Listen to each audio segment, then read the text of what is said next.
죄의 뿌리 뽑히면 주의 낯을 배우리니 기쁨할 양 없겠네. 후일 주를 대면하여 만날 때가 오리니 영광 중에 대면할 때 기쁨할 양 없겠네. 나를 심히 사랑하사 대속하신 주님을 처음 대면하게 될 때 감격 무한하겠네.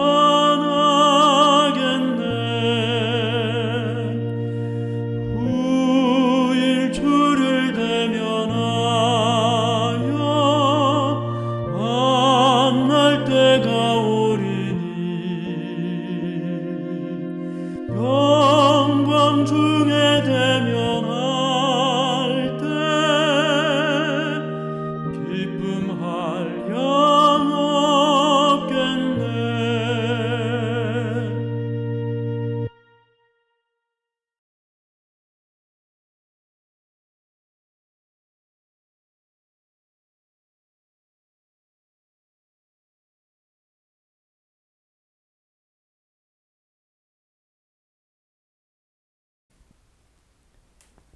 안녕하십니까 여러분, 반갑습니다. 그동안 평안하셨습니까? 하나님의 은혜로 이 예배 시간에 함께 만난 것을 기쁘게 생각합니다. 하나님께서 우리에게 주신 매일의 은혜와 또 행복한 삶의 인도하심이 오늘 우리를 이렇게 또 만날 수 있도록 해주신 것이라고 생각을 합니다. 하나님께서 오늘 참여하신 모든 분들에게 큰 은혜를 베풀어 주시기를 간절히 바랍니다. 우리 다 같이 묵상 기도로 예배를 시작하겠습니다.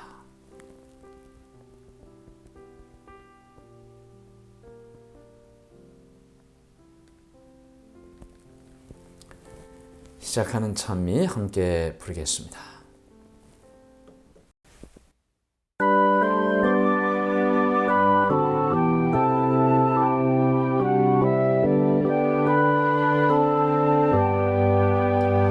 나의 갈 길 다가도록 예수 인도하시니 내 주 안에 있는 긍휼 어찌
영영토록 찬송 제목 예수 인도하셨네.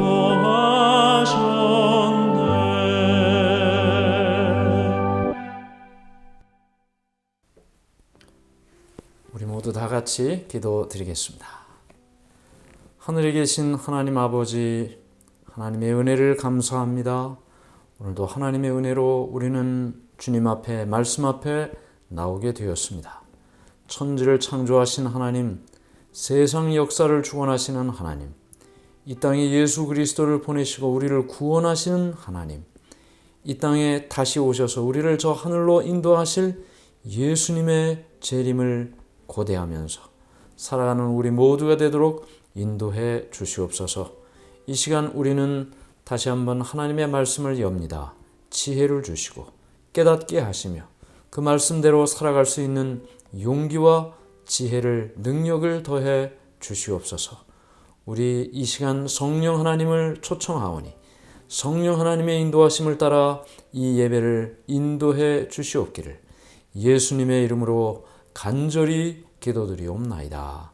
아멘. 네,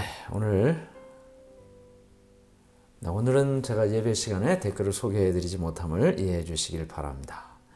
네, 오늘 말씀을 함께 보도록 하죠. 네, 우리가 계속해서 요한복음의 말씀을 연구하고 있습니다. 요한복음. 오늘은 네 번째 시간인데요. 네 번째 시간으로 예수가 메시아이심을 말하는 증인들이라는 제목으로 말씀을 나누도록 하겠습니다. 예수가 메시아이심을 말하는 증인들. 요한복음에는 예수님에 대한 이야기, 특별히 예수님의 메시아에 대한 이야기가 참 많이 나옵니다. 그런데 그 메시아이신 예수님을 만난 사람들의 증거가 성경 요한복음 곳곳에서 발견되고 있죠. 오늘 우리는 이 앞부분에, 요한복음 앞부분에 예수님이 메시아라는 사실을 증거한 그 증인들에 대한 이야기를 살펴보도록 하겠습니다. 기억절의 말씀, 예수께서 대답하여 이르시되 진실로 진실로 내게 이르노니 사람이 거듭나지 아니하면 하나님의 나라를 볼 수 없느니라. 사람이 거듭나지 않으면 하나님의 나라를 볼 수 없다. 네, 오늘 니고데모에게 주시는 이 말씀이 우리 모두에게 주시는 말씀임을 기억하면서 첫 번째 날의 이야기를 함께 봅니다. 요한복음 1장 19절부터 23절을 읽어보라. 침례 요한은 자신의 사역과 사명을 어떻게 설명하였는가? 네, 첫 번째 이야기는 침례 요한의 증언이라는 제목으로 설명이 되는데요. 총 제목에서 이야기하는 것처럼 예수님을 메시아라고 증언한 사람들의 이야기를 오늘 우리가 보고 있는데 첫 번째로 누구요? 침례 요한의 이야기를 먼저 보는 것입니다. 요한복음 1장 19절부터 23절에 침례 요한은 뭐라고 이야기하고 있나요? 사람들이 침례 요한에 대해서 궁금한 점이 많았습니다. 왜냐하면 요단강에서 침례를 베푸는 그에게 많은 사람들이 모여들었거든요.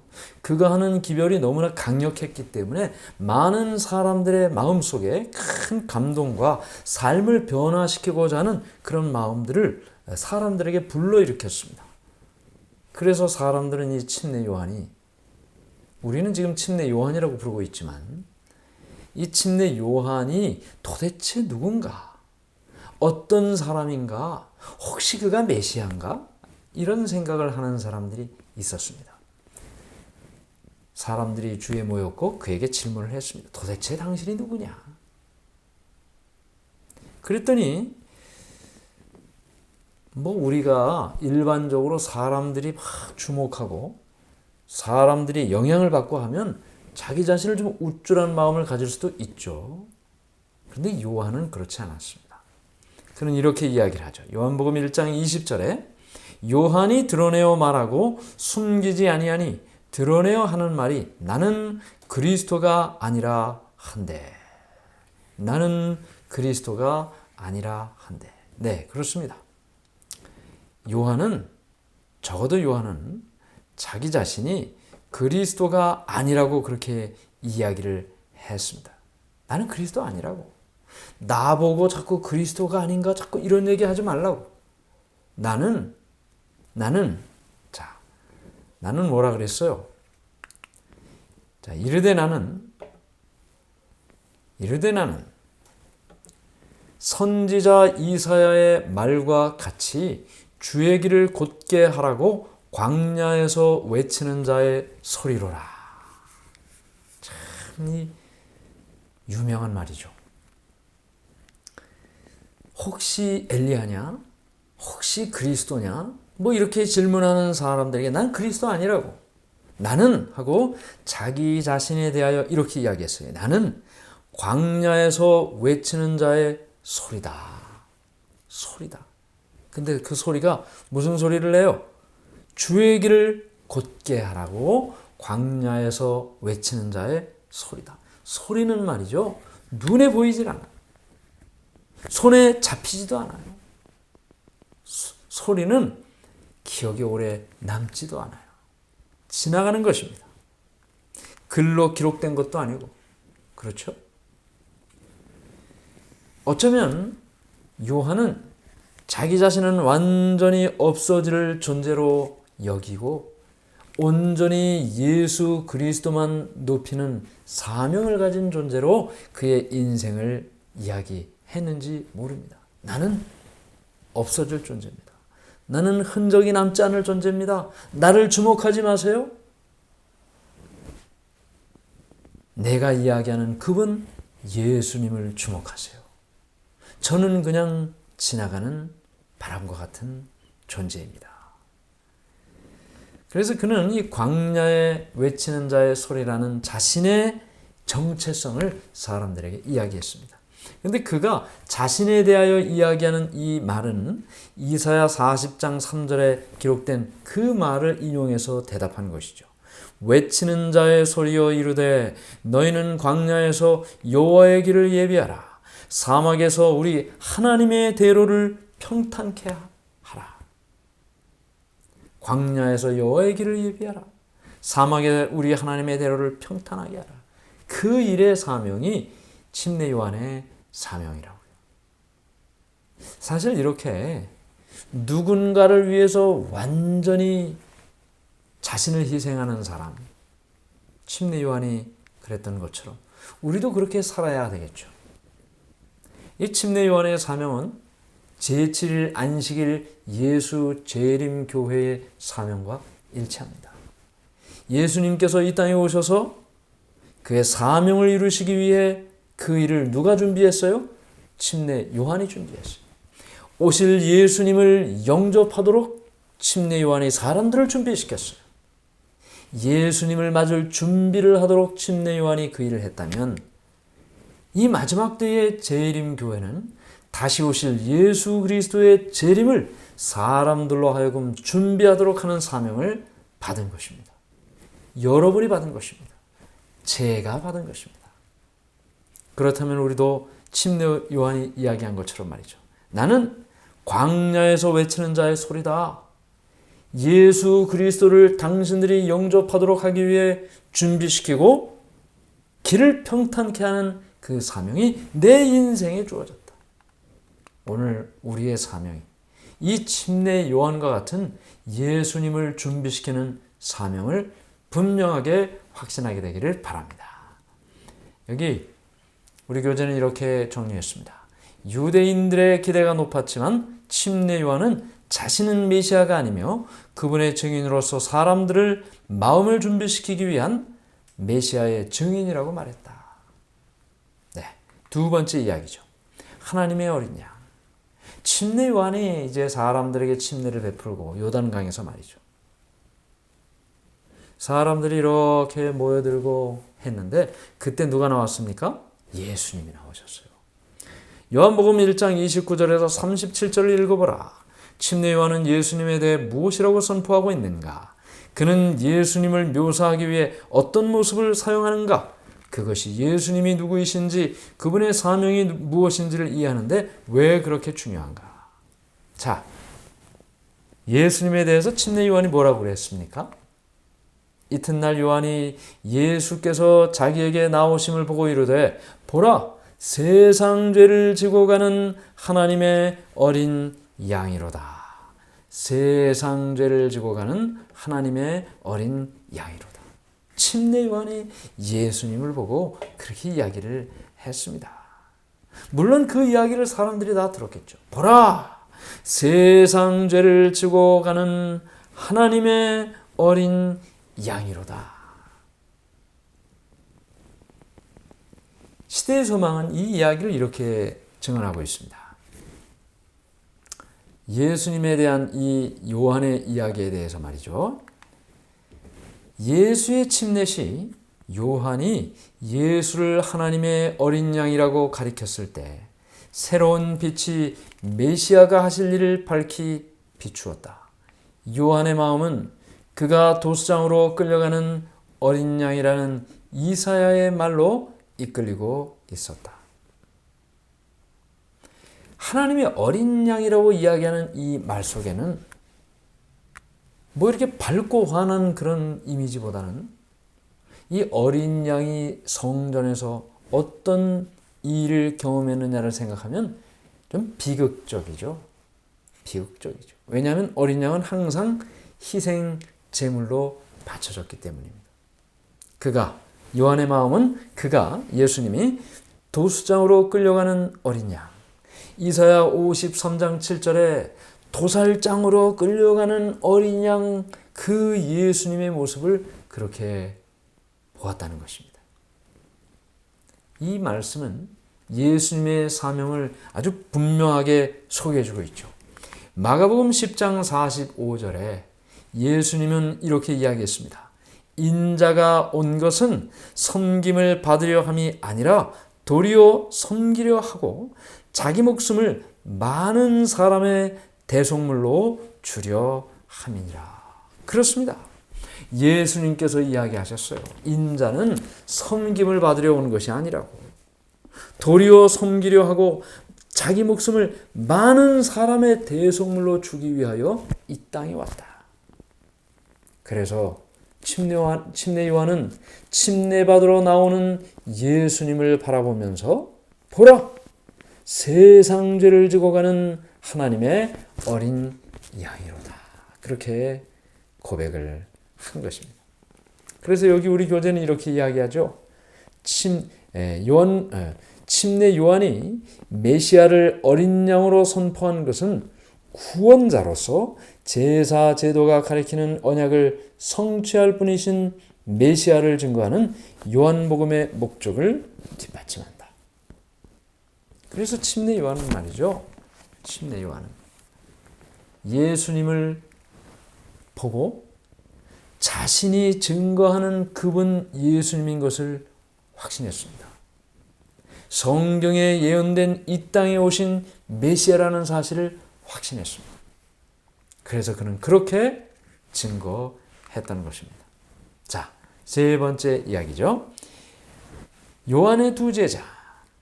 요한복음 1장 35절로 39절을 읽어보라. 예수님에 대한 요한의 증언을 들은 두 제자는 어떻게 행동했는가?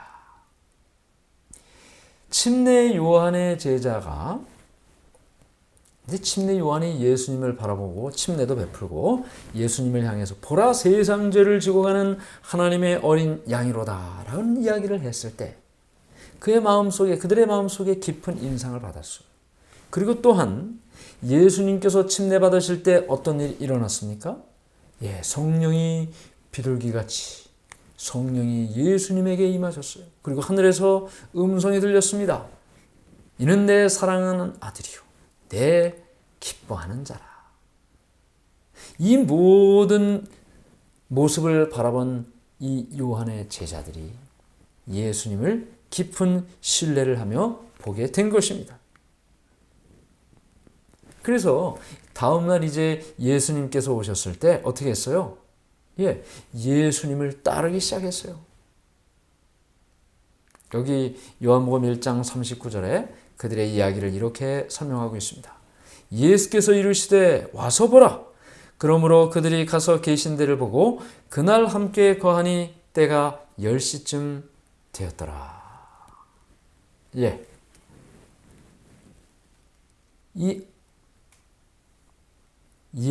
요한의 두 제자들이 말이죠. 요한의 두 제자들이 예수님을 따르게 됐어요. 그리고 예수님과 함께 이제 지내게 됐습니다. 예수님을 따르고 예수님의 말씀을 듣고 예수님이 하시는 일들을 보고 하게 됐어요. 그런데 그 두 제자 중에 한 사람이 누구냐면 안드레였습니다. 안드레가 예수님을 만나 집으로 돌아가서 뭐라고 이야기했어요? 그의 형제 시몬에게, 베드로에게 이야기를 했어요. 그가 먼저 자기의 형제 시몬을 찾아 말하되 우리가 메시아를 만났다 하고, 메시아는 번역하면 그리스도라. 데리고 예수께로 오니 예수께서 보시고 이르시되 내가 요한의 아들 시몬이니 장차 게바라 하리라 하시니라. 게바는 번역하면 베드로라. 자, 여기 보면 말이죠. 안드레가 예수님을 만나자마자 전도를 하게 됩니다. 만나자마자. 형제 이 시몬 베드로에게 가서 우리가 메시아를 만났다고. 메시아를 만났어? 한번 와봐. 이 베드로가 예수님께 갔더니 예수님께서 뭐라고 말씀하셨어요? 내가 요한의 아들 시몬이니 장차 게바라리라 하고 이 베드로라는 이름을 지어주셨습니다. 이렇게 예수님께서는 한 사람 한 사람을 만나시면서 그에게 아주 가깝게 대하시고 그를 부르시고 그의 삶을 완전히 바꿔주시는 모습을 보게 됩니다. 그리고 이 요한복음에서는 말이죠, 계속해서 반복되는 이야기가 뭐냐면 내가 너를 안다는 거예요. 예수님께서 침례 요한을 아셨습니다. 예수님께서 안드레를 아셨습니다. 안드레를 데려온 시몬 베드로를 예수님께서 아셨습니다. 그러므로 예수님께서는 그 모든 사람들의 삶을 아신다. 이것은 그때나 지금이나 똑같아요. 예수님께서는 우리의 삶을 아십니다. 우리가 어떻게 사는지 아십니다. 우리가 무엇이 필요한지를 아십니다. 무엇이 힘들고 어려운지를 아십니다. 그래서 성경은 예수님의 말씀 가운데 특별히 내가 너를 안다라는 그 말씀이 반복되고 있는 것입니다. 여기 우리 교재는 이 예수님에 대해서 이렇게 이야기하고 있습니다. 침례 요한이 전도할 때 성령의 부르심에 반응했던 예수님의 첫 제자들은 하늘 교사의 음성을 알아보았고 그분을 가리켜 메시아라고 증언하기 시작했다.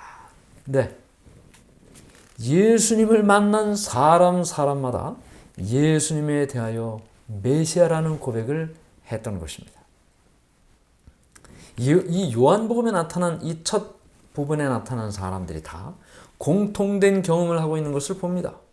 예수님을 만나고 메시아의 심을 확인하고 사람들을 만나 와서 보라고 증언하고 또 온 사람들이 또 예수님을 보고 메시아라고 확신하고 또 사람들에게 가서 말하고 와서 보라고 이야기하고 이 일이 예수님을 만난 사람들의 공통된 경험인 것을 우리는 보게 되는 것입니다.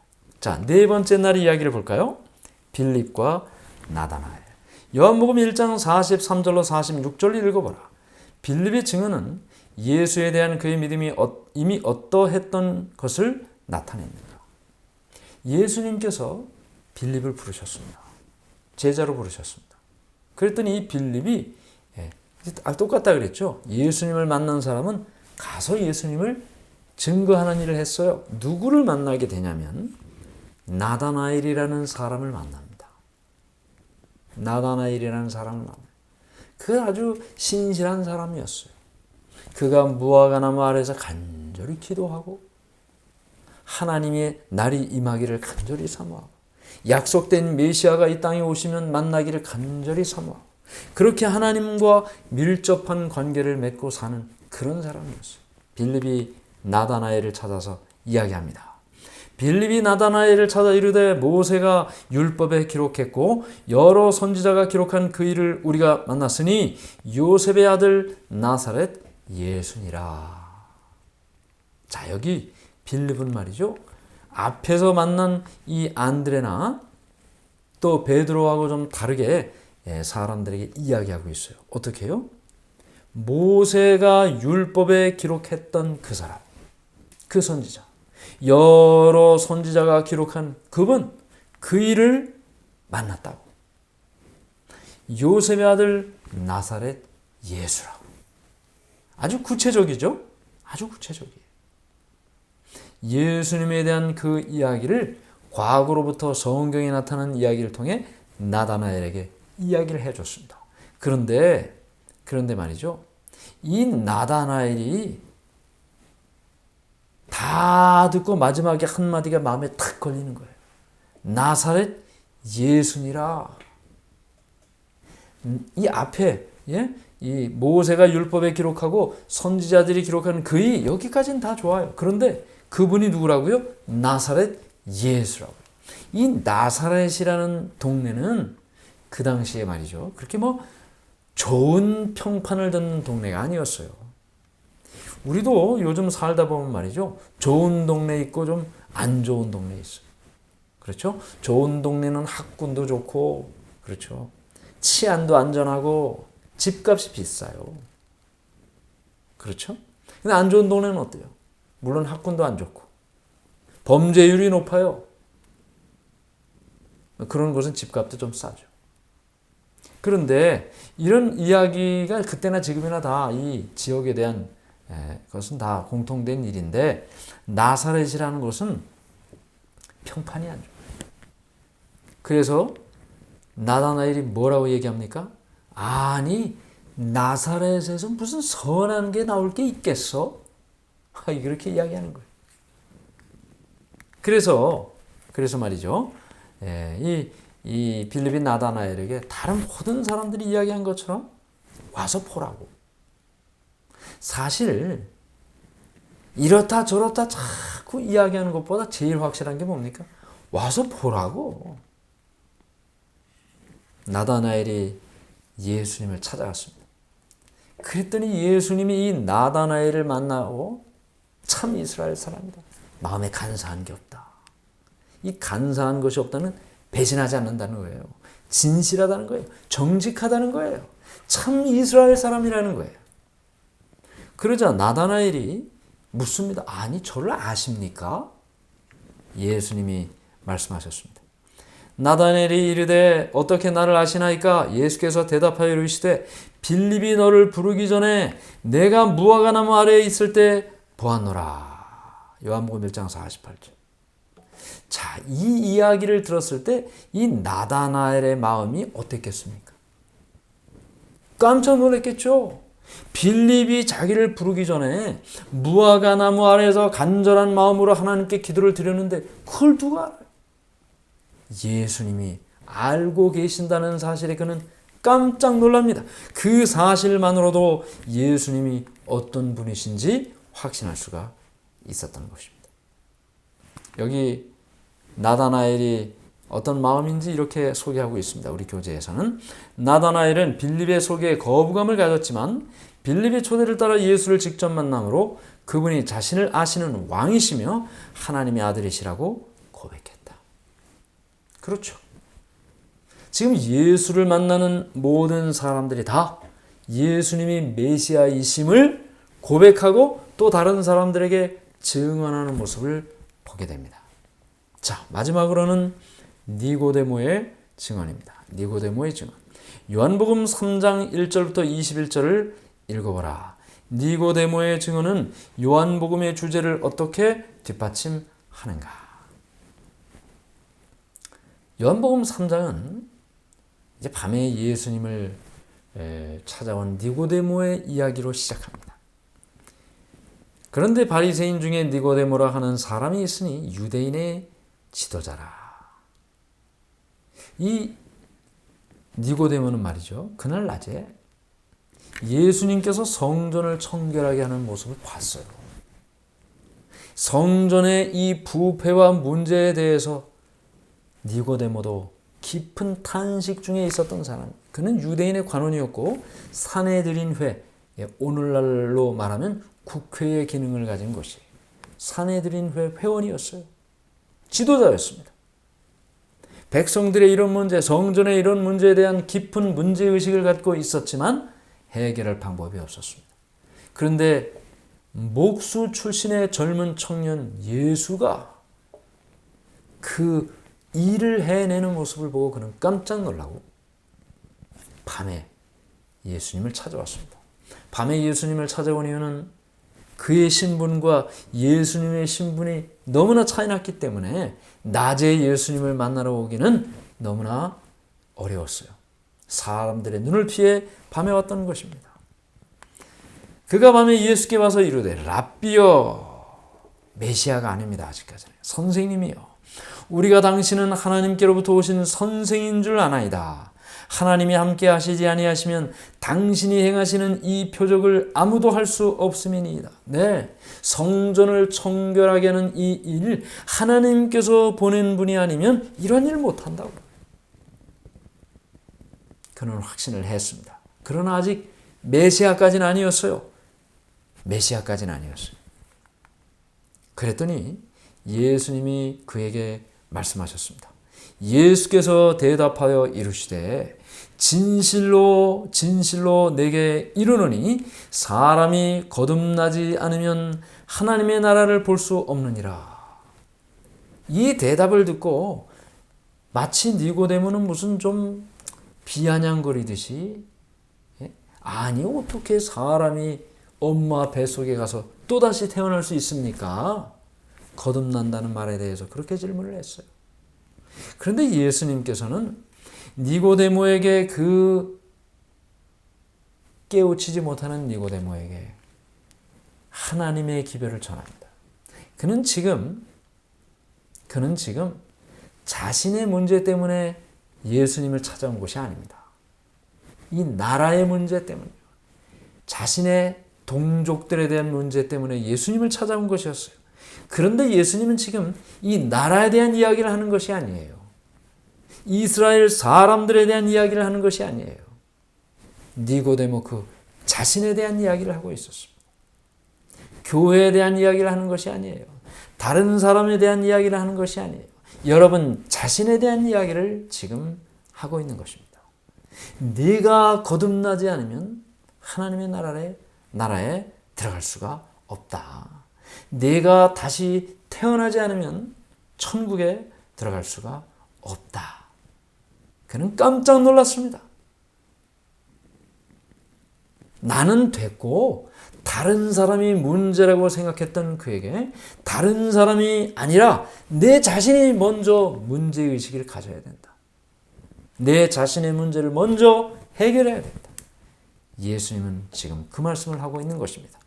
그리고 그 문제를 해결하는 일이 바로 이 방법이라고요. 요한복음 3장 15절 16절. 모세가 광야에서 뱀을 든 것 같이 인자도 들려야 하리니 이는 그를 믿는 자마다 영생을 얻게 하려 하심이니라. 모세가 광야에서 뱀을 어떻게 들었죠? 불뱀에 물려 죽어가던 이스라엘 백성들을 살리기 위해서 하나님께로부터 말씀을 들었어요. 장대에 노뱀을 매달아 사람들이 보게 하라. 쳐다보면 살리라. 십자가에 앞으로 달리실 예수님이에요. 누구든지 십자가에 매달려 죽으신 예수님을 쳐다보면 살리라. 그래서 지금 이 말씀을 하고 있는 예수님에 대하여 니고데모는 깊은 말씀을 듣고 돌아갑니다. 사실 이때는 니고데모가 다 깨닫지 못했습니다. 이 광야에 뱀을 든 이 이야기 바로 뒷말씀이 뭐예요? 하나님이 세상을 이처럼 사랑하사 독생자를 주셨으니 이는 저를 믿는 자마다 멸망치 않고 영생을 얻게 하려 하심이라. 영생을 얻게 하려 하심이라. 이 일을 위하여 내가 왔고 이 일을 위하여 내가 들릴 것이고 사람을 살리게 할 것이다. 니고데모, 교만했던 니고데모, 자신은 문제가 없다고 생각했던 니고데모에게 예수님은 자기 자신에서부터 깨달음이 있어야 된다는 사실을 가르쳐 주셨습니다. 여기요. 여기 우리 교재는 이렇게 이야기하죠. 어떤 신앙 안에서 자라거나 믿음의 유산을 가진 것이 구원을 보장하지 않는다. 예수님은 니고데모의 마음을 아셨고 그에게 거듭남이 필요하다 말씀하셨다. 교회 안에서 태어났다고 해서 구원이 보장된 것 아닙니다. 이스라엘 사람으로 태어났다고 해서 구원이 보장된 것 아닌 것처럼 말이죠. 많은 교회의 직책을 가졌다고 해서 구원이 보장된 것도 아닙니다. 니고데모 높은 직책을 가졌습니다. 많은 일을 했습니다. 하나님을 위해서 많은 일을 했다고 해서 구원이 보장된 것 아닙니다. 무엇입니까? 거듭남이죠. 거듭남. 예수님 안에서 다시 태어나는 중생의 경험이 없으면 구원이 없다는 것입니다. 오늘 우리는 예수님을 만난 여러 사람들의 이야기를 보았습니다. 침례 요한의 제자들, 빌립과 나다나엘, 베드로, 안드레, 니고데모까지. 니고데모는 초대교회의 큰 지도자가 됐습니다. 그의 재산, 그의 힘, 그의 영향력, 그 모든 것을 연약한 초대교회를 위하여 아낌없이 베풀었습니다. 오늘 우리의 마음속에 예수님을 만난 사람들이 모두가 다 어김없이 예수님이 메시아이심을 사람들에게 증언하고 살았고 와서 보라고 초청했고 그 사람이 또 예수님을 메시아라고 고백하는 증인으로 산 것처럼 우리 모두가 그리스도를 만나고 중생의 경험을 한 후 그리스도를 메시아로 증언하는 삶을 사는 여러분과 제가 되기를 바라면서 이 시간에 말씀을 마치겠습니다. 마치는 찬미 함께 부르겠습니다.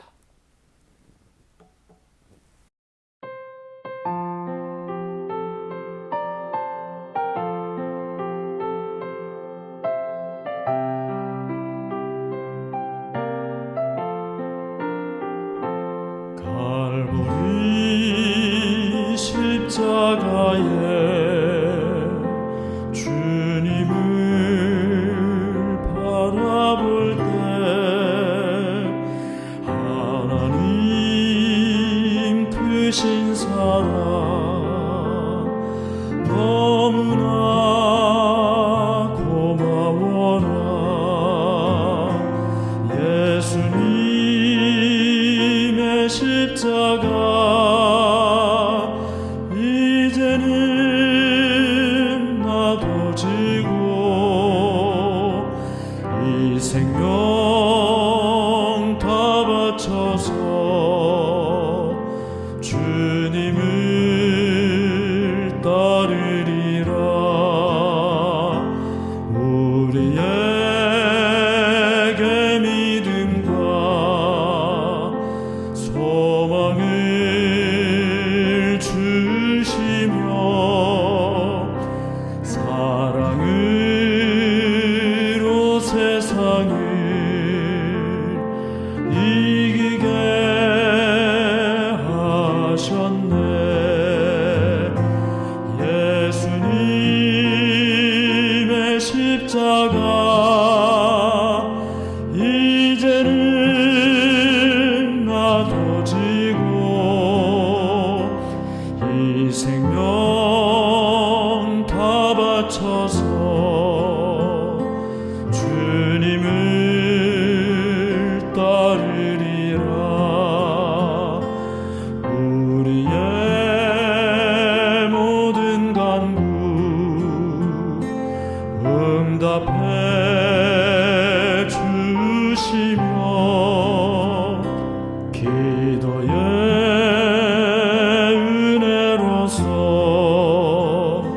충만케 채우시네. 예수님의 십자가 이제는 나도 지고 이 생명 다 바쳐서 주님을 따르리라. 예수님의 십자가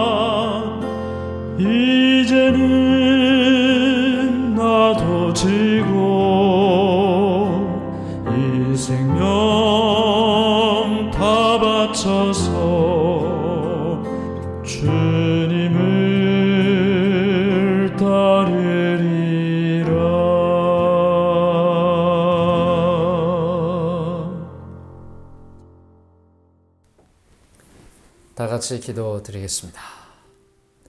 하늘에 계신 하나님 아버지, 오늘 우리는 예수님을 만난 증인들에 대하여 함께 보았습니다. 예수님을 만난 모든 사람들이 예수님에 대한 깊은 확신을 가졌고 예수님이 이 땅에 오신 메시아라는 그리스도라는 그 사실을 사람들에게 증언했습니다. 그것은 솔직한 고백이었고 만남에 따른 결과였습니다. 오늘 우리 모두가 예수님을 만나게 하시고 예수님이 어떤 분인지 분명하게 확신하게 하시며 그것을 증언하며 살아가는 주님의 증인이 되게 해 주시옵소서. 예수님의 이름으로 간절히 기도드리옵나이다. 아멘.